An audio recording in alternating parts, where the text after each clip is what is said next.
Hello guys and dolls, welcome to the Editor's Lifestyle Guide by Media Critique. It's another wonderful Friday. I'm your host La Chichi Mambo and we are on another super juicy topic this Friday.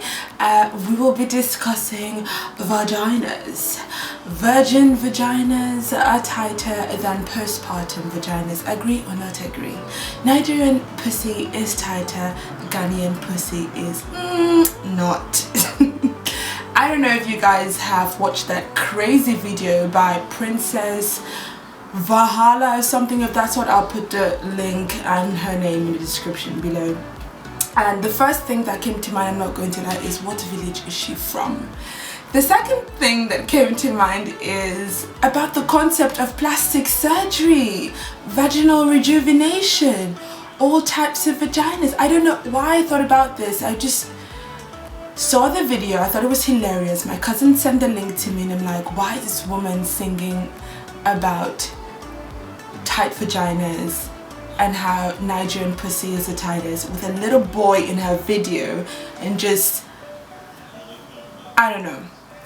But the second thing that came to mind was really, how do African women view the whole concept of plastic surgery?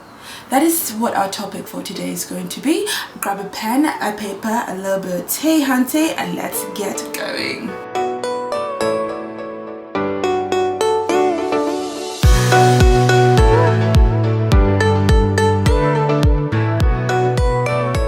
So, first things first, how do African women view plastic surgery in general? After much research and being an African woman, a West African woman myself, I have to say, especially if you come from Cameroon, Nigeria, Ghana, there's this whole concept of, for black women in general as well, that black don't crack. We are very conservative, mainly very religious people, and so it's almost like, if it's not broke, don't fix it, and also don't be born with all your faculties and all your limbs and your whole body intact, beautifully made by God. You wake up in the morning and decide, I want to alter something. To a lot of people it's considered sacrilegious, sort of an insult to God and the way you were created, basically saying, I'm not perfect, I want to be perfect, and so I have to do something about it, and if plastic surgery is the answer, then there we go. So religion plays a big factor to what a lot of African women think about plastic surgery as a whole. They, apart from the fact that black don't crack, they believe just be the way that God birthed you. So this takes me into 5 major issues that African or West African women have with plastic surgery. It is viewed as vulgar, disingenuous, superficial, sacrilegious, and most importantly, irresponsible. I mean, which responsible woman will be walking around with huge, plump, stiff breasts, looking like they're ready for action, like a dog in heat? Worst case scenario, right? I kid. But yeah, it's just like, why don't you go with what God gave you? What are you putting out there to the world? That you have money to spend on superficial, stupid things that make you look like, I don't know, a doll or inhuman? What's the point you're trying to make? So these are the issues that a lot of West African women have. Where are we now? What are our opinions now? Has it changed? Is it more progressive now? Is it more allowed? Or do we still, you know, have, what would I call it, peer shaming, plastic surgery shaming? I personally think things are changing. There are a ton of African women, celebrities, vloggers, just everyday people who are doing a lot of plastic surgery for both vain purposes and actual medical reasons. So, however, I think there's still a little bit, depending on what surgery you're doing or the intensity or the gravity of the surgery, I guess, there's still a little bit of shaming, right, if it's not done more conservatively. So you can have a breast augmentation or a breast implant, but it shouldn't be visible, it shouldn't look like, oh my god, it shouldn't be vulgar, it should be subtle, right? So that you can pass, but most of the time there is still a little bit of shame that goes with it.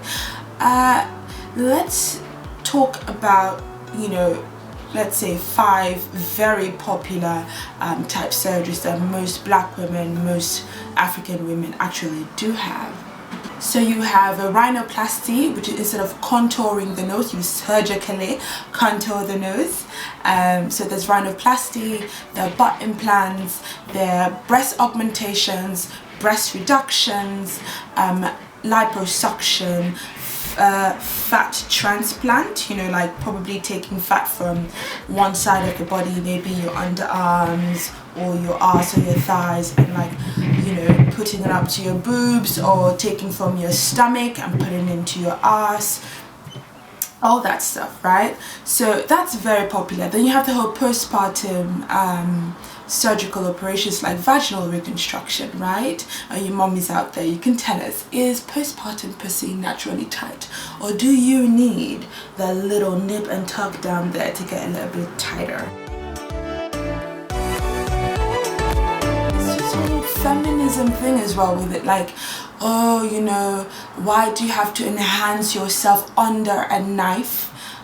Just to make yourself more acceptable by society or by men or whatever. I think that's complete bollocks. I think feminism is basically being having that, by definition, equal opportunities, right, to men, and basically an equality of both genders, period. So if men want to enhance themselves, women can enhance themselves, blah blah blah. You do it for your own self primarily, right? You're not, if you start doing plastic surgery because you have something psychological telling you that you are not good enough as a human being, as a person, a million surgeries isn't going to change that.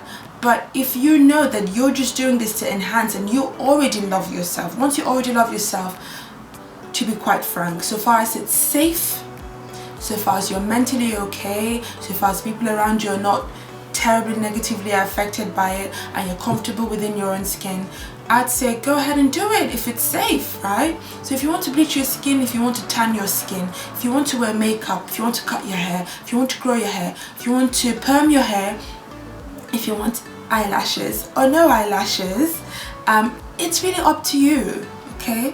That is what being a woman is all about. Having those choices and being responsible and taking ownership of your actions, right? Just make sure that you're being safe about it. And this is something I've learned, you know. My opinions about this have changed, because I was also under the whole opinion that, like, listen, why do you have to do all the nip tuck blah blah blah? But I'd say, look at Angela Bassett. She's gorgeous, she's beautiful. She might have had a nip tuck here and there, right? But she still looks normal, she looks graceful, she's beautiful. And for work purposes, it might also be necessary. It might also help her get those roles that she needs to get, right? And, you know, it might prevent her from getting other roles. Do what works for you, but be safe, be educated about what you're doing, and just own it.